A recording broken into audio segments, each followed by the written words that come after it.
FUBAR Season 2 ends with a full-blown bang, almost a nuclear one. What started as your typical spy versus villain chaos turns into a global meltdown in the making, with Luke and the gang racing to stop a launch that could have ended the world. At first, the team thinks Dante's plan is to take out America's power grid and collapse the economy.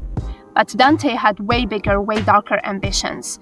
Turns out, crushing the grid was just step one. What he really wanted, nuclear annihilation.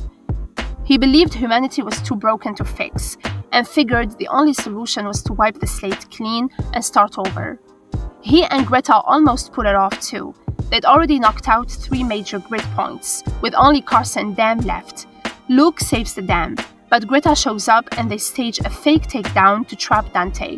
Problem is, the fake-out triggers the US defense system into full-on DEFCON 1. Basically, the nukes start getting ready to fly, and since Dante had already blocked comms with Moscow, the Russians think it's the real deal and prep their own missiles. What started as a sting operation spirals into the brink of World War III. Luke reveals that during Y2K, the US government created a secret backdoor into the nuclear command system. Only 4 people ever had the voice-activated password, and Luke's the last one alive. That means only he can stop the launch, so the team rushes to the nearest silo to manually shut it down. Meanwhile, Alden tracks down Volek, Tina's supposed Russian handler, only to get taken out. But Barry pulls off a classic FUBAR move by remotely driving Alden's car into the house and blowing Volek to pieces.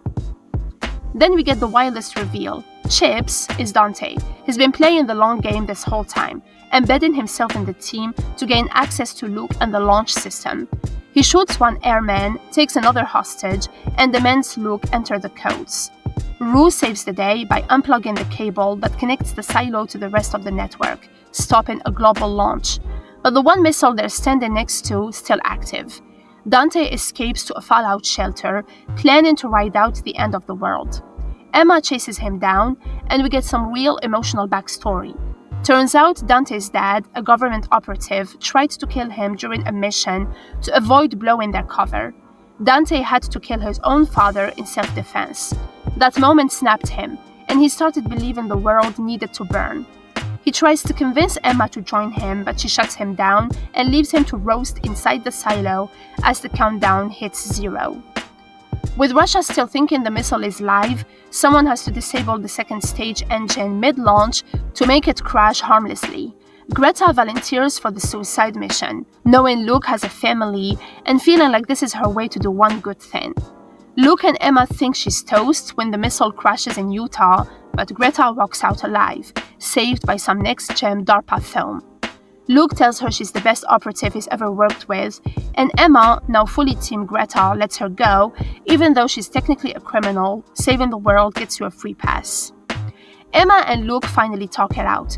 She apologizes for doubting him, and he admits she made the right call by choosing both her job and her family. Then she finds out the breakup between her parents was staged to get Greta on their side. Turns out Luke and Tally are still going strong, which honestly is pretty sweet. As for Tina, the team finds out she was feeding the Russians fake intel all along. She wasn't a traitor, she was protecting Barry and the team because she loved him.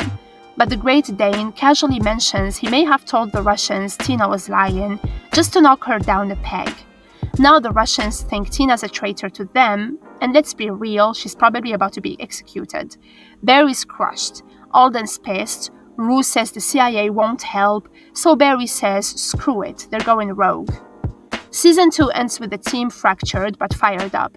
Luke's finally retiring, for real this time. He proposes to Tally again and she says yes, and Emma's staying with the team instead of jumping to some elite spy unit. Barry and Alden are headed back to Russia to save Tina on their own terms. There is love, betrayal, epic saves, fake deaths, and nukes falling out of the sky, but most of all, the team's bond is stronger than ever, even as they gear up to do something really stupid in Season 3. Because if FUBAR has taught us anything, it's this. You can't choose your family, but you can choose to break into a hostile country to save one of them.